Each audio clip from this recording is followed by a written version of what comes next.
Hello friends, എല്ലാവർക്കും നമസ്കാരം. നിങ്ങളേവരും കാത്തിരിക്കുന്ന രേവതിയുടെയും സച്ചിയുടെയും ഇന്നത്തെ വിശേഷത്തിലേക്ക് എല്ലാ കൂട്ടുകാർക്കും സ്വാഗതം. എല്ലാവർക്കും നല്ലൊരു ദിവസം ആശംസിച്ചുകൊണ്ട് തന്നെ നമുക്ക് ഇന്നത്തെ വിശേഷത്തിലേക്ക് കടന്നാലോ. അതിനു മുമ്പായിട്ട് ആരെങ്കിലും നമ്മുടെ ചാനൽ ആദ്യമായിട്ട് കാണുന്നുണ്ടെങ്കിൽ ഒന്ന് സബ്സ്ക്രൈബ് ചെയ്ത് വെക്കണം. അതിനോടൊപ്പം മാക്സിമം എല്ലാവരും ഒരു ലൈക്ക് ഇച്ചിട്ട് വീഡിയോ കാണാൻ വേണ്ടി ശ്രദ്ധിക്കണേ. അപ്പൊ നമുക്ക് നേരെ ഇന്നത്തെ വിശേഷത്തിലേക്ക് തന്നെ കിടക്കാം. തുടങ്ങുമ്പോൾ തന്നെ കാണിക്കുന്നത് രവീന്ദ്രനെ ചന്ദ്രനെയാണ്. അങ്ങനെ നമ്മുടെ രവീന്ദ്രൻ പറയുകയാണ്, ചന്ദ്രൻ ഇനിയിപ്പം നീയാണ് സൂക്ഷിക്കേണ്ടത്. അമ്മായിയമ്മ നന്നായാൽ മരുമക്കൾ നന്നാകും, മക്കൾ നന്നാകും. അല്ലെങ്കിൽ കുടുംബം വഴി തെറ്റി പോകും. പിന്നെ അറിയാലോ, കണ്ട കുടുംബങ്ങളിലൊക്കെ ഉണ്ടാകുന്ന പ്രശ്നങ്ങളൊക്കെ വിവാഹം കഴിഞ്ഞാല് പിന്നെ അവിടെ അടിയും ബഹളവും ഒക്കെ ആയിരിക്കും. അതൊക്കെ നീയാണ് മെയിൻറ്റെയിൻ ചെയ്തുകൊണ്ട് പോകേണ്ടത്. ഏറ്റവും കൂടുതൽ പ്രാധാന്യം ഒരു കുടുംബത്തില് അത് അമ്മായിയമ്മയ്ക്ക് തന്നെയാ. അതുകൊണ്ട് നീ ഈ കുടുംബം ചിന്ന ഭിന്നമാക്കാതെ ഇരിക്കാൻ വേണ്ടി നോക്കണം. അതാ ഞാൻ പറയുന്നതെന്ന് പറഞ്ഞപ്പോ, ഓ പിന്നെ ഞാൻ എന്താ മാറണോ? ചന്ദ്രമതി അങ്ങനെ മാറാനൊന്നും കിട്ടത്തില്ല. 3 മരുമക്കളെന്ന് വന്നെന്നും പറഞ്ഞുകൊണ്ട് ഈ ചന്ദ്രമതി മാറാനോ? എന്റെ പട്ടി മാറും എന്ന് പറഞ്ഞപ്പം ഇനി നീയായി, നിന്റെ പാടായി. ഞാൻ കാര്യങ്ങളൊക്കെ പറഞ്ഞു തന്നിട്ടുണ്ട്. ഈ കുടുംബം എങ്ങനെ പോണമെന്ന് ആലോചിക്കുക നീ. അത് കഴിഞ്ഞിട്ട് നീ അതനുസരിച്ച് പ്രവർത്തിക്കുക. എനിക്ക് ഇത്ര മാത്രമേ പറയാനുള്ളൂ. പിന്നെ 3 പേരെയും 3 തരത്തിൽ കാണാതെ 3 പേരെയും ഒന്നായിട്ട് കാണുക. ഇനി നീ എന്താണെന്ന് വെച്ചാൽ ചെയ്യാൻ പറഞ്ഞിട്ട് അങ്ങ് കിടക്കുകയാണ് നമ്മുടെ രവീന്ദ്രൻ. ചന്ദ്രയാണെങ്കിൽ എന്റെ ഈശ്വര, ഇനിയിപ്പൊ എന്തായി തീരുമോന്ന് അറിയില്ലല്ലോ. രവിയേട്ടൻ പറഞ്ഞതുപോലെ എന്തെങ്കിലും പ്രശ്നങ്ങളൊക്കെ ഉണ്ടാകുമോ? ആലോചിച്ചിട്ട് ഒരു ഇതും കിട്ടുന്നില്ല. ഇതിപ്പം മനുഷ്യന്റെ സമാധാനം നഷ്ടപ്പെട്ടല്ലോ. ഇങ്ങർക്ക് ഇത് എന്തിന്റെ സൂക്കേടായിരുന്നു എന്നൊക്കെ പറഞ്ഞുകൊണ്ട് വീണ്ടും പുതച്ചു മൂടി തന്നെ നമ്മുടെ ചന്ദ്രമതി കിടക്കുകയാണ്. പിന്നെ കാണിക്കുന്നത് നമ്മുടെ സുധീനെയാ. അങ്ങനെ നമ്മുടെ ശ്രുതി പാലൊക്കെ ആയിട്ട് റൂമിലേക്ക് കയറി വരും. അപ്പൊ ശ്രുതി നോക്കി, ഇതെന്താ ഇന്ന് പാലൊക്കെ ആയിട്ട്? അതെ, വെറുതെ ഒരു രസത്തിന്. ഇപ്പം നമ്മുടെ ഫസ്റ്റ് നൈറ്റ് സത്യം പറഞ്ഞ എനിക്ക് ഓർമ്മ വരുന്നത് നീ പാലുമായിട്ട് വന്നപ്പം. ആ സുധിയുടെ ചാട്ടം എങ്ങോട്ടാണെന്ന് എനിക്ക് മനസ്സിലായി. അതെ, ചുമ്മാതിരിക്കുക. പാല് കുടിച്ചിട്ട് പെട്ടെന്ന് ഉറങ്ങാൻ നോക്കെ. രാവിലെ ഷോറൂമിൽ പോകാനുള്ളതല്ലേ. പോണം. അല്ല, ഇവിടെ എല്ലാവരും കിടന്നോ? കിടന്നു, എല്ലാവരും കിടന്നു. അല്ല, അതിനിടയിൽ എന്തിനാ അച്ഛനെ കെട്ടിപ്പിടിച്ചത്? അതൊക്കെ കുറച്ച് ഓവറല്ലേ? അത് പിന്നെ അവള് മോഡേൺ പെണ്ണല്ലേ സുധി, അതുകൊണ്ടാ. അല്ല, അതെങ്ങനെ ശരിയാവും? നീ മലേഷ്യയിൽ നിന്ന് വന്ന പെണ്ണല്ലേ, എന്നിട്ട് നീ ഇവിടുത്തെ കൾച്ചർ ഫോളോ ചെയ്യുന്നില്ലേ? അത് പിന്നെ മുമ്പൊക്കെ അങ്കിള് രേവതിയെ സപ്പോർട്ട് ചെയ്യും, ആന്റി എന്നെ സപ്പോർട്ട് ചെയ്യും. ഇപ്പൊ അവരുടെ 2 പേരുടെ സപ്പോർട്ടേ വർഷയ്ക്ക. ആന്റിക്ക് വർഷയോട് കൂടുതൽ സ്നേഹമുള്ളത് പോലെ തോന്നുക. അയ്യേ ശ്രുതി, വർഷ ഇപ്പൊ ഇങ്ങോട്ട് വന്നതല്ലേ ഉള്ളൂ, അതുകൊണ്ട് അമ്മ അങ്ങനെയൊക്കെ പെരുമാറുന്നത്. നിന്നോട് അമ്മയ്ക്ക് ഏറ്റവും കൂടുതൽ ഇഷ്ടം. അല്ല, എന്തായാലും വർഷയുടെ സപ്പോർട്ട് വേണം. അവളുടെ സ്റ്റാറ്റസ് നമുക്കൊരു സഹായമാ ശ്രുതി. നീ എന്തിനാ എപ്പോഴും അവളെ കുറിച്ച് ഇങ്ങനെ പറഞ്ഞുകൊണ്ടിരിക്കുന്നത്? നീ അവളെക്കാളും റിച്ച് ആയ ഫാമിലി എന്നല്ലേ വരുന്നത്. അതൊക്കെ ശരിയാ ശ്രുതി, എങ്കിലും ഒരു സപ്പോർട്ട് നല്ലതല്ലേ. ഈ വീട്ടില് അവളുടെ സപ്പോർട്ട് നമുക്ക് ആവശ്യമാ, അത് നല്ലതാ. സച്ചി ശ്രീകാന്തിനോട് ദേഷ്യത്തിലാ, അറിയാലോ. ഈ സമയത്ത് ശ്രീകാന്തിനോട് സുധി സ്നേഹത്തോടെ ഇടപെട്ട് കഴിഞ്ഞാൽ നിങ്ങൾക്കിടയിൽ നല്ല ബോണ്ടിങ് വരും. പിന്നെ നിങ്ങൾക്ക് കൂട്ടാകാം. 2 പേരെയും നമുക്ക് നമ്മുടെ കൂടെ നിർത്തണം, അതാ വേണ്ടത്. അത് ശരിയാ, ശ്രുതി പറയുന്നത് ശരിയാന്ന് പറയാണ് കേട്ടോ. അപ്പോഴത്തേക്ക് നമ്മുടെ ശ്രുതി പറഞ്ഞു, അല്ല, രാവിലെ ഷോറൂമിൽ പോകേണ്ടതല്ലേ, പാല് കുടിച്ചിട്ടേ കിടന്നുറങ്ങാൻ നോക്ക്, സമയം പോകും. എന്തിനാ എപ്പോഴും ഇങ്ങനെ ഉറങ്ങുന്നു പറഞ്ഞുകൊണ്ടിരിക്കുന്നത്? ഉറക്കം മാത്രം മതിയോ? ഉറങ്ങേണ്ട സമയത്ത് ഉറങ്ങണം. എന്താ നോക്കുന്നത്? ഉറങ്ങേണ്ട സമയത്ത് ഉറങ്ങണ്ടേ? അല്ല എങ്കിലും പിന്നെ എന്തിനാ നീ എനിക്ക് പാലും കൊണ്ട് വന്നത്? വേറെ പണിയില്ല എന്നൊക്കെ പറഞ്ഞിങ്ങനെ ആ ഒരു സീൻ അങ്ങ് പോവുകയാണ്. പിന്നെ കാണിക്കുന്ന സീൻ എന്ന് പറഞ്ഞിട്ടുണ്ടെങ്കിൽ നമ്മുടെ ഫസ്റ്റ് നൈറ്റുകാരെ തന്നെയാണ് കേട്ടോ, വർഷേനെ ശ്രീകാന്തിനെ. അങ്ങനെ നമ്മുടെ വർഷ അകത്തേക്ക് കയറി വരുവാണ് കേട്ടോ. അപ്പൊ ഡ്രസ്സൊക്കെ മാറിയിട്ടാണ് വർഷ അകത്തേക്ക് കയറി വരുന്നത്. അപ്പോഴത്തേക്കും പെട്ടെന്ന് ശ്രീകാന്ത് ചോദിച്ചു, ഇത് എന്ത് വെച്ച് സാരി മാറ്റിയത്? സാരി സ്വർണ്ണം ഒക്കെ ധരിച്ച് എനിക്കിരിക്കാൻ പറ്റില്ല. ശ്രീകാന്തിന്റെ അമ്മ പറഞ്ഞതുകൊണ്ടാ ഞാൻ ഈ വേഷം കെട്ടിയത്. ഇതെനിക്ക് കംഫർട്ടാ, എനിക്ക് ഇഷ്ടമല്ല ഇത് എന്നിങ്ങനെ പറഞ്ഞു. എന്നിട്ട് വന്ന് നേരെ കിടക്കാണ് കേട്ടോ. നേരെ കട്ടിലേക്ക് അങ്ങ് കിടന്നു. അത് കഴിഞ്ഞപ്പോഴത്തേക്ക് നമ്മുടെ വർഷനെ തന്നെ ഇങ്ങനെ ശ്രീകാന്ത് നോക്കിയിരിക്കുക. എന്നിട്ട് പറഞ്ഞു, കുഴപ്പമില്ല, ഈ ഡ്രസ്സിൽ നീ സുന്ദരിയാ, ഏത് ഡ്രസ്സിലും നീ സുന്ദരിയാ. പിന്നെ ഡ്രസ്സ് ഇല്ലെങ്കിലും മതി, നിർത്ത്. അല്ല, ഈ ഫസ്റ്റ് നൈറ്റ് സെറ്റപ്പ് ഒക്കെ എങ്ങനെയുണ്ട്? നല്ലതല്ലേ? അതിന് ഇന്ന് നമ്മുടെ ഫസ്റ്റ് നൈറ്റ് ആണോ? അല്ല, ഒഫീഷ്യലായിട്ട് ഇന്ന് നമ്മുടെ ഫസ്റ്റ് നൈറ്റ് ആണല്ലോ. അങ്ങനെ നോക്കുവാണെങ്കിൽ കല്യാണം കഴിഞ്ഞ അന്ന് മുതൽ നമ്മള് തനിയല്ലായിരുന്നോ കഴിഞ്ഞത്? ഇപ്പം നമ്മള് ഈ കൂട്ടുകുടുംബത്തിലാ. ആ സമയത്ത് നമ്മളോട് സംസാരിക്കാനോ ആശീർവാദം തരാനോ ഒന്നും ആരും ഉണ്ടായിരുന്നില്ല. ഇന്നാണെങ്കിൽ വീട്ടിലുള്ള എല്ലാവരും നമ്മളെ ഇന്ന് ബ്ലെസ് ചെയ്തില്ലേ. അച്ഛനും ഏടത്തിയും ഏട്ടനും എല്ലാവരും എല്ലാവരും നമ്മളെ ബ്ലെസ് ചെയ്തില്ലേ. ഇനിയിപ്പം തനിയാന്നുള്ള ഒരു ഫീൽ ഉണ്ടല്ലോ, എനിക്കങ്ങ് പോയി. കൂട്ടുകുടുംബം എന്ന് പറഞ്ഞ ഇങ്ങനെയാ വർഷ. ഇപ്പൊ ഒരു പ്രത്യേകിച്ച് സന്തോഷം തോന്നില്ലേ? അതെ, അതെ ശ്രീകാന്ത്, എനിക്കിതൊരു പുതിയ അനുഭവമാ. ഞങ്ങളുടെ വീട്ടിൽ ഞങ്ങൾ മൂന്നുപേരും ഒന്നിച്ചിരിക്കുന്നതേ അപൂർവ. ഉം എല്ലാ ദിവസവും ഞാൻ അതിരാവിലെ തന്നെ സ്റ്റുഡിയോയിലേക്ക് പോകും, ലേറ്റ് ആയിട്ട് വരും. എന്റെ അച്ഛനെയും അമ്മയും ഞാൻ ചില ദിവസം കാണാറേ ഇല്ല, ചില ദിവസം സംസാരിക്കാറേ ഇല്ല. അതെ, ഇവിടെ അങ്ങനെയല്ല വർഷ. നമുക്ക് എല്ലാവരും കൂടെ ചേർന്ന് നമുക്ക് എന്ത് വേണമെങ്കിലും ചെയ്തു തരും. നമുക്ക് വേണ്ടി ഈ റൂം തന്നെ മാറ്റി വെച്ചില്ലേ. ആ, എനിക്ക് ഒറ്റയ്ക്ക് ഇരുന്ന ശീലമായി പോയി. ഇവിടെ എത്ര ആൾക്കാരാ, ശ്രീകാന്തിന്റെ സച്ചേട്ടനൊഴികെ എനിക്ക് എല്ലാവരെയും ഇഷ്ടമായി. എല്ലാവരുടെയും സ്വഭാവം കൊള്ളാം. ഇവിടെ താമസിക്കുന്നതിന് എനിക്ക് ഒരു കുഴപ്പമില്ല. രേവതി ചേച്ചി, അങ്കിൾ, പിന്നെ ശ്രുതി ചേച്ചി പോലും ഓക്കെയാ. എനിക്കിഷ്ടമായി എല്ലാവരെയും. നിന്റെ അച്ഛനെ ഉണ്ടല്ലോ എനിക്ക് ഏറ്റവും കൂടുതൽ ഇഷ്ടപ്പെട്ടു. ഹൃദയത്തിൽ തൊട്ട് നാച്ചുറലായി സത്യസന്ധമായിട്ടാ അദ്ദേഹം സംസാരിക്കുന്നത്. അങ്ങനെ ഒരാളെ സത്യം പറഞ്ഞാൽ ഞാൻ ആദ്യമായിട്ടാ കാണുന്നത്. നിന്റെ അച്ഛനൊരു open book. I like it. നിന്നെ കഴിഞ്ഞാലേ എനിക്ക് ഈ വീട്ടിലെ ഏറ്റവും കൂടുതൽ ഇഷ്ടപ്പെട്ടത് ആരെയാന്നോ? അങ്കിളിന് ഭയങ്കരമായിട്ട് ഇഷ്ടമായി. ഒരു പ്രത്യേക ഒരു സ്വഭാവമാട്ടോ നിന്റെ അച്ഛന്റെ, ഒരു നിഷ്കളങ്കൻ. എന്റെ അച്ഛൻ വളരെ നല്ലവരാണെന്ന് ഞാൻ പറഞ്ഞായിരുന്നല്ലോ പക്ഷെ നിന്നോട്. എന്റെ അച്ഛൻ വെറും പാവാ. പിന്നെ എന്റെ അച്ഛൻ ഞങ്ങൾക്ക് ഒരു ഹീറോയാ. ഒരു ഹീറോ എന്ന് പറഞ്ഞാൽ ഒരു ഡബിൾ ഹീറോ എന്ന് വേണമെങ്കിൽ പറയാം. അല്ല എന്താ ശ്രീകാന്ത് എന്താ പെട്ടെന്ന് ഇമോഷണൽ ആയോ? അത് പിന്നെ ഞാൻ കാരണം അച്ഛനെ പോലീസ് സ്റ്റേഷനിൽ കയറേണ്ടി വന്നല്ലോ എന്ന് ഓർക്കുമ്പോഴേ ശ്രീകാന്തെ വീട് അതൊന്നും സംസാരിക്കണ്ട. കഴിഞ്ഞു പോയ കാര്യം കഴിഞ്ഞു. ഇപ്പൊ അതിനെക്കുറിച്ച് ഓർത്ത് ടെൻഷൻ അടിക്കേണ്ട സമയമാണോ? ശ്രീകാന്ത് തന്നെയല്ലേ പറഞ്ഞത് നമ്മുടെ ഫസ്റ്റ് നൈറ്റ് ആണെന്ന്. പിന്നെ ഷോപ്പിങ്ങിന് വേണ്ടി ഇന്ന് കുറേ നേരം നടന്നില്ലേ, എന്റെ കാല് വേദനിക്ക. ഒന്ന് തിരുമ്മി തരുമോ? എങ്ങോട്ടായി ഇളക്കെന്ന് എനിക്ക് മനസ്സിലാവുന്നുണ്ട്. തിരുമ്മി തരാം എന്നൊക്കെ പറഞ്ഞ് നമ്മുടെ ശ്രീകാന്ത് വർഷയുടെ കാലൊക്കെ ഇങ്ങനെ പതുക്കെ തിരുമ്മി കൊടുക്കുകയാണ്. രണ്ടുപേരും കണ്ണിൽ പരസ്പരം നോക്കിയൊക്കെ ഇരിക്കുന്നു. ഏതായാലും അവരുടെ ഫസ്റ്റ് നൈറ്റ് ആണല്ലോ. അപ്പോഴത്തേക്ക് നമ്മുടെ വർഷ പറയാ, നിന്റെ വീട്ടിലെ ഓരോരുത്തർക്കും ഓരോ സ്വഭാവമാ. രേവതി ചേച്ചി വളരെ ഇന്നസെന്റാ. ശ്രുതി ചേച്ചി വലിയ വീട്ടിൽ നിന്ന് വന്നതുകൊണ്ട് അവർക്ക് അതിന്റെ റെസ്പെക്റ്റ് ഒക്കെ എല്ലാവരും കൊടുക്കുന്നുണ്ട്. അവരുടെ ഹസ്ബൻഡ് അവരെ നന്നായിട്ട് നോക്കുന്നുമുണ്ട്. പിന്നെ പിന്നെ എനിക്ക് ഒരു വിഷമം. പാവം രേവതി ചേച്ചിയുടെ കാര്യമേ കഷ്ടത്തിൽ തന്നെയാ. പാവം പുവർ ഫാമിലിയിൽ നിന്ന് വന്നതുകൊണ്ട് തന്നെ അതിന്റെ പരിഗണന കൊടുക്കുന്നില്ല. നിന്റെ അമ്മയുണ്ടല്ലോ രേവതി ചേച്ചിയോട് വളരെ മോശമായിട്ടാ പെരുമാറുന്നത്. രേവതി ചേച്ചിക്ക് കിട്ടേണ്ട ഹസ്ബൻഡേ അല്ല ശ്രീകാന്തിന്റെ ഏട്ടൻ. രേവതി ചേച്ചിക്ക് നല്ലൊരു ഹസ്ബൻഡിനെ ആയിരുന്നു കിട്ടേണ്ടത്. അല്ല നീ എന്താ കരുതിയിരിക്കുന്നത് സച്ചേട്ടൻ ഒരു വില്ലനാണെന്നോ? ഏയ് അങ്ങനെയൊന്നും അല്ല. സച്ചേട്ടൻ നല്ലവനാ. പിന്നെ സച്ചേട്ടൻ ഏടത്തിനെ നന്നായിട്ട് നോക്കുന്നുണ്ട്. പിന്നെ ദേഷ്യം വന്നാൽ പിടിച്ചാൽ കിട്ടില്ല, അത് മാത്രമേ ഉള്ളൂ ഒരു പ്രശ്നമായിട്ട്.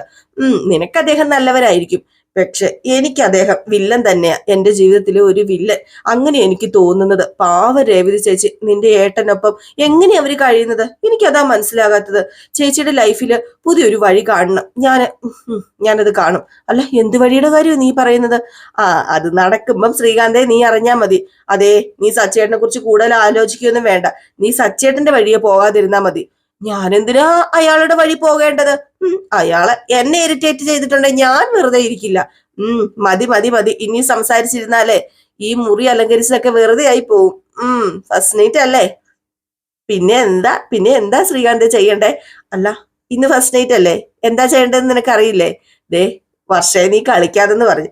ഏതായാലും അവർ രണ്ടുപേരും ആ പാലൊക്കെ എടുത്ത് പരസ്പരം അങ്ങോട്ടും ഇങ്ങോട്ടും ഒക്കെ കുടിക്കുകയാണ്. ഏതായാലും അവരുടെ ഫസ്റ്റ് നൈറ്റ് അവിടെ അവർ ആഘോഷിക്കുന്നു. ആ ഒരു സീൻ കഴിഞ്ഞ് പിന്നെ കാണിക്കുന്ന സീൻ എന്ന് പറഞ്ഞാല് നമ്മുടെ രേവതി ഹോളിൽ ഇങ്ങനെ കിടന്നുറങ്ങുന്നു. ടെറസിന്റെ മണ്ടേ സച്ചി കിടന്നുറങ്ങുന്നു. സച്ചി കിടന്നുറങ്ങുകയല്ലാട്ടോ, അങ്ങോട്ടും ഇങ്ങോട്ടും ഒക്കെ മറിഞ്ഞു കിടക്കുകയാണ്. ഉറക്കവും വരുന്നില്ല പാവം. എന്ത് ചെയ്യാനാണ്, ഭാര്യ അടുത്തില്ല. ആ ഒരു പ്രശ്നമുണ്ട്. അതുമല്ല പിന്നെ ആ ഒരു തണുപ്പത്ത് ഒരു പുതപ്പ് പോലും ഇല്ലാതെ കിടക്കുകയാണ് കേട്ടോ. അങ്ങോട്ടും ഇങ്ങോട്ടും വീണ്ടും ഇങ്ങനെ തിരിഞ്ഞു മറിഞ്ഞും കിടന്നിട്ട് എന്താ ഇത്, ഉറക്കം വരുന്നില്ലല്ലോ എന്റെ ഈശ്വര, ഇതെന്താ ഉറക്കം വരാത്തത്? ഞാൻ ഇതിന്റെ മണ്ടയിലൊക്കെ പണ്ടൊക്കെ വന്ന് കിടന്നിട്ടുള്ളതാണല്ലോ. എന്നിട്ട് പിന്നെ എന്താ പറ്റിയെന്നൊക്കെ ആലോചിച്ച് ഇങ്ങനെ കിടക്കുക. എന്നിട്ട് കുറച്ചു നേരം എണീറ്റിരുന്നിട്ട് തലയ്ക്ക് ഭ്രാന്ത് പിടിക്കുന്നുണ്ട്. എല്ലാവരും ഈ സമയത്ത് കിടന്നുറങ്ങുക, ഞാൻ മാത്രം ഈ നട്ടപ്പാതിലേക്ക് ഇങ്ങനെ ഇരിക്കേണ്ട ഒരു അവസ്ഥയാണല്ലോ. എന്താ ഗതി എന്റെ. വീട്ടിൽ നിന്ന് പുറത്തു പോയവരെല്ലാം ഇപ്പൊ അകത്തായി. വീട്ടിനകത്തുള്ള ഞാൻ പുറത്തുപോയി. ദൈവമേ, നീ നല്ല വലിയൊരു മനുഷ്യനാട്ടോ എന്നൊക്കെ പറഞ്ഞിങ്ങനെ ആലോചിച്ചോണ്ടൊക്കെ നിൽക്കുക. ഏതായാലും എന്നിട്ട് നമ്മുടെ സച്ചിക്ക് മനസ്സിലായി ഒറ്റയ്ക്ക് കിടന്നാൽ ശരിയാവില്ല, ഉറക്കം വരില്ല. ഏതായാലും രേവതിയുടെ അടുത്തേക്ക് ചെന്ന് രേവതിനെയും കൂട്ടിക്കൊണ്ടുവരാം. ഇല്ല, അവളിപ്പോ ഉറങ്ങി കാണുമോ എന്നൊക്കെ പറഞ്ഞുകൊണ്ട് നേരെ ഇങ്ങനെ ആലോചിച്ച് ഇങ്ങനെ പിറക്കിയൊക്കെ നിന്നിട്ട് പോകാം. വിളിക്കാൻ പോകാം എന്ന് പറഞ്ഞ് നേരെ നമ്മുടെ രേവതിയുടെ അടുത്തേക്ക് ചെല്ലുക. ഈ സമയം നമ്മുടെ രേവതി കൂർക്കം വലിച്ച് കിടന്ന് ഉറങ്ങുകയാണ് കേട്ടോ. നല്ല ഉറക്ക സമയമാണെന്ന് ഓർത്തോണം. രേവതിന് ചെന്നിട്ട് പതുക്കെ നമ്മുടെ സച്ചി ഇങ്ങനെ കുനിഞ്ഞു നോക്കിയിട്ട്, ഓ നല്ല ഉറക്കത്തിലാണല്ലോ, ശോ ഇവക്കൊരു പ്രശ്നമില്ലേ, ഇവളെ ഇനി എങ്ങനെ വിളിക്കും, ഈ ഉറക്കത്തിൽ നിന്ന് എങ്ങനെ എണീപ്പിക്കും? ഏതായാലും വിളിച്ചിട്ട് തന്നെ കാര്യം. രേവതി രേവതി രേവതി എന്ന് പറഞ്ഞ് പതുക്കെ പോയി വിളിക്കുകയാണ് കേട്ടോ. രേവതി മിണ്ടുന്നില്ല. പിന്നെ ഒന്നുകൂടെ ഇങ്ങനെ തൊട്ടിട്ട് രേവതി രേവതി രേവതി എന്ന് പറഞ്ഞ് ചെവി പോയി ഒറ്റ കുലുക്ക് കുലുക്കിയപ്പോഴത്തേക്കും രേവതി പേടിച്ചു പോയിട്ട് പെട്ടെന്ന് എന്ന് പറഞ്ഞ് ചാടി എണീക്കുവാണ് കേട്ടോ. അയ്യോ അയ്യോ, ഇതെന്താ സച്ചേട്ടാ ഈ പാതിരാത്രി ഇങ്ങനെയൊക്കെ വന്ന് വിളിക്കുന്നേ? അയ്യോ എന്റെ ജീവൻ പോയി. എന്താ നിങ്ങൾ ഇനി ഉറങ്ങിയില്ലേ? ഓ എന്താ നിങ്ങൾ ഇവിടെ വന്നിരിക്കുന്നത്? അത് പിന്നെ എനിക്ക് ഉറക്കം വരുന്നില്ല രേവതി. ഓ എന്റെ പൊന്ന് സച്ചേട്ടാ, എനിക്ക് ഉറക്കം വരുവാ. അയ്യോ രേവതി, നീയും കൂടെ വാ, മേളിലേക്ക് വാ. ഞാൻ എന്തിനാ വരുന്നത്? എനിക്ക് ബോറടിക്കുന്നു രേവതി. വാ നമുക്ക് മോളിൽ പോയിട്ടേ, നമുക്ക് മോളിൽ പോയിട്ട് അയ്യേ നീ വിചാരിക്കുന്നതിനല്ല, മോളിൽ പോയിട്ട് വാ, കുറച്ചു നേരം നീ എന്നോട് സംസാരിച്ചിരിക്കെ. എനിക്ക് ഉറക്കം വരാത്തത് കൊണ്ടാ. പ്ലീസ് രേവതി, വാ രേവതി എന്ന് പറയുക. അപ്പൊ രേവതി പറഞ്ഞു, ദേ രാത്രി 12 മണി കഴിഞ്ഞു, ഇനി എന്തോ സംസാരിക്കാനാ? രേവതി അല്ല സച്ചേട്ടൻ കിടന്ന് ഉറങ്ങാൻ നോക്ക. യോ രേവതി കിടക്കരുത്, വാ സംസാരിക്കാൻ എന്തൊക്കെ വിഷയം കിടക്കുന്നു, നീ വാ മേളിലേക്ക് വാ. ഓ സച്ചേട്ട, ഈ സമയത്ത് പാതിരാത്രി നിങ്ങളുടെ കൂടെ ഞാൻ ടെറസിൽ സംസാരിച്ചിരിക്കാനോ? അച്ഛനും അമ്മയ്ക്ക് എന്ത് വിചാരിക്കും? അച്ഛനും അമ്മ എന്ത് വിചാരിക്കാൻ? അവിടെ വേറൊന്നും നടക്കുന്നില്ലല്ലോ, നമ്മൾ സംസാരിച്ചോണ്ടിരിക്കുകയല്ലേ ചെയ്യുന്നത്. ആ രേവതി, എനിക്ക് ബോറടിക്കുന്നു, നീ വാ രേവതി. ഓഹോ, നിങ്ങളുടെ ബോറടി മാറ്റാൻ ഞാൻ സംസാരിച്ചിരിക്കാനോ? അല്ല കുറച്ചു നേരത്തേനല്ലേ, നീ വാ, നീ എണീറ്റ് വാ പ്ലീസ് രേവതി, എന്റെ ചക്കരയല്ലേ, എന്റെ പുന്നാരിയല്ലേ എന്നൊക്കെ പറഞ്ഞുകൊണ്ട് പാവ രേവതിനെ ആ പാതിരാത്രി വിളിച്ചുകൊണ്ട് ടെറസിന്റെ മണ്ടയിലേക്ക് കൊണ്ടുപോവാണ് നമ്മുടെ സച്ചി. അങ്ങനെ പാവ രേവതിനെ ടെറസിന്റെ പൊക്കത്ത് എത്തിച്ചു. എന്നിട്ട് നമ്മുടെ രേവതി പറഞ്ഞു, എന്താ സച്ചേട്ടാ ഇത്, ഈ പാതിരാത്രി സച്ചേട്ടന് ഈ സമയത്ത് കിടന്ന് ഉറങ്ങത്തില്ലേ, എന്തിനാ വെറുതെ എന്നെ കുത്തി പൊക്കി എണീപ്പിച്ചോണ്ട് വന്നത്? ഓ എന്ന് പറഞ്ഞപ്പോഴത്തേക്കും സച്ചി പറഞ്ഞു, നീ ഇവിടെ കിടക്ക എന്നൊക്കെ പറഞ്ഞ് രേവതിയുടെ പായും തലകണയും പുതപ്പൊക്കെ എടുത്തോണ്ട് വന്ന് അതൊക്കെ അങ്ങ് വിരിച്ചു കൊടുത്തിട്ട് പറഞ്ഞു, നീ ഇവിടെ ഇരിക്കെ ദേ രേവതി കിടന്ന് ഉറങ്ങരുത് കേട്ടോ, നീ ഇവിടെ ഇരിക്കാനല്ലേ പറഞ്ഞത്? ഓ എന്റെ സച്ചേട്ടാ, എനിക്കാണെ ഉറക്കപ്പിച്ച കയറുക. ഉറക്കപ്പിച്ചൊക്കെ ഇപ്പൊ ഞാൻ തീർക്കാം. ദേ നീ ഇങ്ങോട്ട് ഇരുന്നേ, നീ ഇവിടെ ഇരിക്കെ, നീ ഇങ്ങ് നോക്കിക്കേ, എന്നെ നോക്കിക്കേ. ഇവിടെ ഇപ്പൊ നമ്മൾ രണ്ടുപേരും മാത്രമേ ഉള്ളൂ, ആരും നമ്മളെ ശല്യപ്പെടുത്തില്ല. ആരെങ്കിലും നമ്മളെ ശല്യപ്പെടുത്തുവോ? ശല്യപ്പെടുത്തില്ല, ഇവിടെ നല്ല രസമൊക്കെ ഉണ്ട്, അതുകൊണ്ടല്ലേ ഞാൻ നിന്നെ ഇങ്ങോട്ട് കൂട്ടിക്കൊണ്ട് വന്നത്. ഇവിടെ AC ഫാനും ഒന്നും വേണ്ട, പ്രകൃതി തരുന്ന നല്ല കാറ്റും തണുപ്പും ഉണ്ട്, നല്ല സുഖമാ. അല്ല പെട്ടെന്ന് മഴ വന്നാൽ എന്ത് ചെയ്യും? മഴ വരാനൊന്നും ചാൻസ് ആകാശം കണ്ട അറിയത്തില്ല മഴ വരില്ലെന്ന്. പിന്നെ ആകാശം കണ്ടറിയാൻ വേണ്ടി നിങ്ങൾ കാലാവസ്ഥ നിരീക്ഷിക്കുന്ന ആളല്ലേ? ഓ പിന്നെ കാലാവസ്ഥ നിരീക്ഷകനാകേണ്ട കാര്യമൊന്നുമില്ല. ആകാശത്ത് പൂർണ്ണചന്ദ്രൻ, നിറയെ നക്ഷത്രങ്ങള്, മേഘങ്ങളാണെങ്കിൽ ഒന്നുമില്ല. വാവോ, ആകാശം ചിരിച്ചു നിൽക്കുക. മേഘങ്ങളില്ലെങ്കിൽ മഴ പെയ്യില്ലാന്നേ അച്ഛമ്മ പറയാറുണ്ട്. ഇനിയിപ്പം മഴ വന്നാൽ നമ്മൾ എന്ത് ചെയ്യും? മഴ വന്നാൽ നമ്മള് മുറി കിടക്കുന്ന രണ്ടെന്തിനെ അടിച്ചിറക്കിയിട്ട് നമ്മൾ ആ മുറി പോയി കിടക്കും. അയ്യോ വേണ്ട വേണ്ട വേണ്ട, നിങ്ങൾ വേണമെങ്കിൽ പറഞ്ഞ അതുപോലെ തന്നെ ചെയ്യും. അതുകൊണ്ട് മഴ വരാതിരിക്കാൻ വേണ്ടി ഞാൻ പ്രാർത്ഥിച്ചോളാം. എന്റെ ഈശ്വര മഴ വരല്ലേ, ഈശ്വര മഴ വരല്ലേ. എന്റെ രേവതി, നീ എന്തൊരു പൊട്ടിയാടി. സത്യം പറഞ്ഞാലേ നീയെ നിഷ്കളങ്ക എന്ന് പറഞ്ഞ് ചിരിക്കുകയാണ് കേട്ടോ. അപ്പം എന്തിനാ നിങ്ങൾ ചിരിക്കുന്നത്? ഓഹോ എന്നെ കളിയാക്കുവല്ലേ? ഹേയ് കളിയാക്കിയതൊന്നും അല്ല, ഞാൻ ചുമ്മാ ചിരിച്ചതാ. അല്ല സച്ചേട്ടാ, നല്ല സുഖമുള്ള തണുപ്പുണ്ടല്ലേ? ഞാൻ അടുത്തിരിക്കുമ്പോഴോ? എന്നിട്ടും തണുപ്പുണ്ടോ? കുറച്ചുകൂടെ അടുത്തിരിക്കണോ? ഏയ് വേണ്ടല്ലേ, വേണ്ടെങ്കി വേണ്ട. ഞാനായിട്ട് ഇനി വന്നടുത്തിരിക്കുന്നില്ല എന്നൊക്കെ പറഞ്ഞിട്ട് നമ്മുടെ സച്ചി ഇരിക്കുമ്പോഴത്തേക്ക് രേവതി അങ്ങ് കിടന്നു കേട്ടോ, പതിയെ പുതപ്പൊക്കെ പൊതിച്ച. അപ്പോഴത്തേക്ക് നമ്മുടെ സച്ചി എന്ത് ചെയ്തു, പാവ രേവതിനെ ഫുൾ അങ്ങ് പുതപ്പൊക്കെ ഇങ്ങനെ പുതപ്പിച്ചു കൊടുക്കാണ് കേട്ടോ. എന്തായാലും നമ്മുടെ സച്ചിക്ക് ഭയങ്കര ഇഷ്ട രേവതിനെ. അങ്ങനെ പുതപ്പിച്ച് കൊടുക്കാൻ തുടങ്ങുമ്പോഴത്തേക്കും ഉണ്ടല്ലോ, നമ്മുടെ രേവതി പെട്ടെന്ന് ചാടി എണീറ്റിട്ട് അമ്മ എന്ന് വിളിക്കുക. അപ്പോഴത്തേക്കും എന്താ സച്ചേട്ടാ, നിങ്ങൾക്ക് ഉറക്കം വരുന്നില്ലേ? ഇല്ലെന്നേ, ഞാൻ പറഞ്ഞില്ല എനിക്ക് ഉറക്കം വരുന്നില്ലെന്ന്. നീ എന്തെങ്കിലും സംസാരിച്ചാ എനിക്ക് ഉറക്കം വരും. ഞാൻ സംസാരിച്ച ഉറക്കം വരുന്നോ? അപ്പൊ ഞാൻ വീട്ടിലില്ലെങ്കിൽ നിങ്ങൾ എങ്ങനെ ഉറങ്ങും? അപ്പൊ ഞാൻ ഉറങ്ങില്ല. ഇതേപോലെ ഉറക്കം വരാതെ അങ്ങോട്ടും ഇങ്ങോട്ടും ഒക്കെ നടക്കുകയും ഇരിക്കുകയും കിടക്കുകയൊക്കെ ചെയ്യും. നീ എന്തെങ്കിലും സംസാരിക്കുക രേവതി, ഞാനൊന്ന് ഉറങ്ങട്ടെ പ്ലീസ്. എന്തെങ്കിലും ഒന്ന് സംസാരിക്കാം.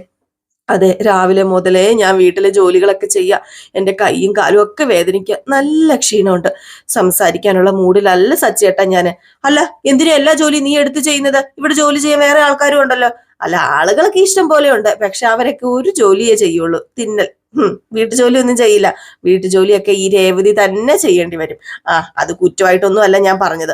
പ്ലീസ് സച്ചേട്ടാ, എനിക്ക് ഉറക്കം വരിക, ഞാൻ കിടന്നോട്ടെ, പ്ലീസ് സച്ചേട്ടാ, നന്നായിട്ട് ഉറക്കം വരുക, നല്ല ക്ഷീണമുണ്ട് എന്നും പറഞ്ഞ് നമ്മുടെ രേവതി അങ്ങ് കിടക്കാൻ കേട്ടോ. സത്യമാണ്, അടുക്കളപ്പണി ചെയ്യുന്നവർക്ക് അതിൻ്റെതായ ഒരു ക്ഷീണം ഉണ്ടല്ലോ. ഏതായാലും സച്ചി എതിർത്തൊന്നും പറയാൻ പോയില്ല. കിടക്കണമെങ്കിൽ അങ്ങ് കിടക്ക് എന്നിങ്ങനെ പറഞ്ഞു. എന്നിട്ട് നമ്മുടെ സച്ചി പറഞ്ഞു, രേവതി നീ ഇവിടുത്തെ വേലക്കാരിയല്ല. അല്ലല്ലല്ല, മരുമോളാ. അതെ അതെ. അല്ല, നീ അവരെ കൊണ്ടും ജോലി ചെയ്യിപ്പിക്കണം. ആയിക്കോട്ടെ ആയിക്കോട്ടെ. അല്ല, സുഖം പിടിച്ചാലേ അവർ ഈ ജോലി ചെയ്യേയില്ല. ആയിക്കോട്ടെ ആയിക്കോട്ടെ. അതെ, നീ തന്നെ എല്ലാ ജോലിയും ചെയ്യേണ്ടി വരും. അതെ അതെ അതെ എന്നൊക്കെ ഇങ്ങനെ രേവതി പതുക്കെ മൂളിയും പറഞ്ഞൊക്കെ പതുക്കെ കിടന്ന് ഉറങ്ങുവാണ് കേട്ടോ. ഏതായാലും നമ്മുടെ സച്ചി പറയാ, നീ എന്റെ അച്ഛന്റെ കാര്യം നോക്കിയാൽ മാത്രം മതി, അമ്മ നോക്കത്തില്ല. അതാ ഞാൻ നിന്നോട് പറഞ്ഞത്. മറ്റാരുടെയും കാര്യം നീ നോക്കേണ്ട ആവശ്യമേ ഇല്ല. ഭക്ഷണം നീ തനിയെ ഉണ്ടാക്കണ്ട. മറ്റു രണ്ടുപേരും കൂടെ കൂട്ടണം ഭക്ഷണം ഉണ്ടാക്കാന്. അവരോട് പച്ചക്കറി കട്ട് ചെയ്യാനും വെള്ളം എടുക്കാനും പാത്രം കഴുകാനും ഒക്കെ പറയണം. നീ തന്നെ ഇതൊക്കെ ചെയ്തിട്ട് എന്തിനാ വെറുതെ ദേഹത്തിന് ക്ഷീണം ഉണ്ടാക്കുന്നത്? നീ അല്ലേ ഈ വീട്ടിൽ ആദ്യം വന്ന മരുമകള്. ഈ വീട്ടിലെ നിന്നെ കഴിഞ്ഞിട്ട് അവരൊക്കെ ഉള്ളൂ. നീ ഇതെല്ലാം അവരെ കൊണ്ട് പറഞ്ഞു ചെയ്യിപ്പിക്കണം. മനസ്സിലായോ രേവതി എന്ന് പറഞ്ഞ് രേവതിനെ നോക്കിയപ്പോ രേവതി നല്ല ഉറക്കമായിട്ടോ. അപ്പൊ സച്ചി, ഓഹോ അത് ശരി, വെറുതെ മനുഷ്യന്റെ തൊണ്ട പൊട്ടിച്ച് ഓരോന്ന് പറഞ്ഞു കിടന്ന് ഉറങ്ങിപ്പോയല്ലേ എന്നിങ്ങനെ പറഞ്ഞിട്ട് രേവതിനെ ഇങ്ങനെ പുതപ്പിച്ചൊക്കെ കൊടുക്കാണ് കേട്ടോ. പുതപ്പൊക്കെ മാറിക്കിടക്കുന്ന പുതപ്പൊക്കെ വീണ്ടും ഇങ്ങനെ പുതപ്പിച്ച് നമ്മുടെ രേവതിനെ തന്നെ ഇങ്ങനെ നോക്കിക്കൊണ്ടിരിക്കുകയാണ്. അപ്പോഴത്തേക്ക് ഒരു ചെറിയ പാട്ടൊക്കെ ഇടുന്നുണ്ട് കേട്ടോ. നല്ല റൊമാൻസ് ആയിട്ടുള്ള ഒരു സീനൊക്കെയാണ് ഇത് കാണിക്കുന്നത് നമ്മളെ. ഏതായാലും ഇതൊക്കെ കഴിഞ്ഞ് നേരം പരപര വെളുത്ത് നമ്മുടെ രേവതി അടുക്കളയിൽ നിന്ന് ഓരോ കാര്യങ്ങളൊക്കെ ചെയ്യുന്ന സീനാണ് കാണിക്കുന്നത്. അപ്പൊ ചന്ദ്ര ഓടി വരികയാണ്. ചന്ദ്ര ഓടി വന്നിട്ട്, രേവതി കോഫി റെഡിയായോ? കോഫി റെഡിയായില്ലേ ഇതുവരെ? അതെ അമ്മ, ഇപ്പൊ റെഡിയാവും അമ്മ, ഇപ്പൊ റെഡിയാവും. ഇടി സമയം എത്രയായിടി, നീ ഇവിടെ എന്തെടുക്കുക? ദേ അവർക്കൊക്കെ കോഫി കൊടുക്കണ്ടേ? അവർക്ക് ഒരു വെളിവുമില്ല, വെള്ളിയാഴ്ച ഇല്ല, ഒരു കാര്യം അറിഞ്ഞു കണ്ട് ചെയ്യത്തില്ല എന്ന് പറഞ്ഞപ്പോഴത്തേക്ക്, ഇന്ന കോഫി അല്ലേ വേണ്ടത് അമ്മേ, ഇന്ന കോഫി എന്നിങ്ങനെ പറഞ്ഞ് കോഫി അവിടെ വെക്കുക. അപ്പോഴത്തേക്ക് നമ്മുടെ ചന്ദ്ര ചോദിച്ചു, അല്ല പാല് നീ കൂടുതൽ ഒഴിച്ചിട്ടുണ്ടല്ലോ, അതോ നിന്റെ വീട്ടിലെ പോലെ ഒരു സ്പൂൺ പാലിലൊന്നും അല്ലല്ലോ കോഫി ഉണ്ടാക്കിയേക്കുന്നത്? അപ്പോഴത്തേക്ക് നമ്മുടെ രേവതി ഒന്ന് നോക്കിട്ടോ. എന്നാടി നീ നോക്കി പേടിപ്പിക്കുന്നത്? ഒന്നുമില്ല അമ്മേ. അല്ല, നല്ല ടേസ്റ്റ് ഉണ്ടാകും ഇത്, വേണമെങ്കിൽ അമ്മ എടുത്ത് കുടിച്ചു നോക്ക്, അപ്പൊ അറിയാലോ. വേണ്ട, ടേസ്റ്റ് ചെയ്യാനൊന്നും പറ്റില്ല, നീ വേഗം ഒഴിക്കാൻ പറഞ്ഞു. എന്നിട്ട് കോഫിയും കൊണ്ട് പോകാൻ തുടങ്ങിയപ്പോഴത്തേക്ക് രേവതി ചോദിച്ചാൽ, അല്ല ഇതാർക്കാ കൊണ്ടുപോകുന്നത്? അത് ഞാൻ ശ്രീകാന്തിനും വർഷയ്ക്കും കൊണ്ടുപോകുക. അയ്യോ അമ്മേ, വർഷയ്ക്ക് നീ കൊണ്ട് കൊടുക്കാന്നാണോ പറയുന്നത്? വേണ്ട, ഞാൻ തന്നെ കൊണ്ട് കൊടുത്തോളാം. രാവിലെ തന്നെ അവളെ നിന്നെ കണി കാണണ്ട. അതുകൊണ്ട് നീ നിന്റെ ജോലി ചെയ്യാൻ പറഞ്ഞു. നമ്മുടെ രേവതി പറയുന്ന പോലും കൂട്ടാക്കിയില്ല. അപ്പോഴത്തേക്ക് നമ്മുടെ രേവതി എന്തേലും കാണിക്കട്ടെ എന്ന് ഓർത്തിട്ട് ഓരോ പണിയൊക്കെ ചെയ്തോണ്ടിരിക്കുക. നമ്മുടെ ശ്രീകാന്തിന്റെ റൂമിലേക്ക് ചന്ദ്ര ചായയായിട്ട് ചെല്ലുമ്പോഴത്തേക്കും കാണുന്ന കാഴ്ച എന്ന് പറഞ്ഞാൽ ശ്രീകാന്ത് സാരി മടക്കിക്കൊണ്ടിരിക്കുക. അപ്പൊ ചന്ദ്ര, എടാ നീ എന്താണ് ഈ കാണിക്കുന്നത്? നീ എന്താ സാരി മടക്കുന്നോ? അയ്യേ, ഇത് എന്താടാ? അത് പിന്നെ അമ്മേ, എടാ ആരേലും കണ്ടാ മോശമല്ലേ, നാണക്കേടല്ലേ, അവളുടെ സാരി എന്തിനാ നീ മടക്കുന്നത്? അല്ല, ഇവിടെ കിടക്കുന്ന കണ്ട് ഞാനങ്ങ് മടക്കി വെക്കാന്ന് ഓർത്ത് മടക്കിയതാ. അത് നിന്റെ ഭാര്യ ചെയ്യില്ലേ? അല്ല, അല്ലെങ്കിൽ പിന്നെ രേവതിയോട് പറയണം, അവള് ചെയ്യില്ലേ? നീ എന്തിനാടാ ഈ സാരിയൊക്കെ മടക്കി വെക്കുന്നത്? ഇവൻ ചുമ്മാ ആണുങ്ങളുടെ വില കളയൂലോ എന്റെ ഈശ്വരാ. ദേ കോഫി എടുക്ക ഇന്ന. അല്ല, വർഷ എന്തിയെ? വർഷേനെ കാണുന്നില്ലല്ലോ. വർഷ കുളിക്കാൻ കയറിയോ? അവളെന്തേ എന്നിങ്ങനെ ചോദിക്കുകയാണ്. അപ്പോഴത്തേക്ക് നമ്മുടെ ശ്രീകാന്ത് പെട്ടെന്ന് പറഞ്ഞു, രേവതി അടുത്തി ഉണ്ടാക്കിയ കോഫി ആയിരിക്കൂല്ലേ? എത്ര നാളായി രേവതി അടുത്തി ഉണ്ടാക്കിയ കോഫി കുടിച്ചിട്ട്, നല്ല ടേസ്റ്റ് ഉണ്ട്, ഇതൊക്കെ നന്നായിട്ട് മിസ് ചെയ്തിരുന്നു എന്ന് പറഞ്ഞു. അപ്പോഴത്തേക്കും ചന്ദ്രയ്ക്ക് ദേഷ്യം വരുന്നു കേട്ടോ. ചന്ദ്രയാണെങ്കിൽ മൈൻഡ് ചെയ്യാതെ നിൽക്കുകയാണ്. അപ്പോഴത്തേക്കും വീണ്ടും ചോദിക്കുകയാണ്, അതെ വർഷയ്ക്കും കോഫി കൊണ്ടുവന്നിട്ടുണ്ട്, വർഷ എന്തെന്ന് ചോദിച്ചത് നീ കേട്ടില്ലേ? അവള് കുളിക്കുവാണോ? അല്ല, അവളിവിടെ ഇല്ല, രാവിലെ തന്നെ അവള് പോയി. അവള് പോയെന്നോ? അവൾ എങ്ങോട്ട് പോയെന്ന്? അവള് രാവിലെ എങ്ങോട്ടാ പോയത് എന്ന് ചോദിച്ചു. ഇങ്ങനെ പെട്ടെന്ന് പേടിച്ചു വിറച്ച് നിൽക്കുകയാണ് കേട്ടോ. ഇത് കേട്ടതും ശ്രീകാന്ത്, അതമ്മേ, എടാ എനിക്കറിയായിരുന്നു, അപ്പോഴേ അവള് പോകുന്ന എനിക്കറിയായിരുന്നു എന്ന് പറഞ്ഞോണ്ട് ഇങ്ങനെ അന്തം വിട്ട് കുന്തം പോലെ നിൽക്കുന്ന സീന് കാണിച്ചിട്ടാണ് ഇന്നത്തെ വിശേഷം അവസാനിക്കുന്നത്. അപ്പൊ എല്ലാവരും കാത്തിരിക്കുക അടുത്ത വിശേഷത്തിനായിട്ട്. ഇനിയിപ്പം നയനുടെയും ആദർശന്റെയും വിശേഷമാണ് കേട്ടോ. കറക്റ്റ് 7 ആകുമ്പോൾ നമുക്ക് അതുമായിട്ട് കാണാം. അതുവരെ എല്ലാവർക്കും ടാറ്റാ, ബൈ ബൈ.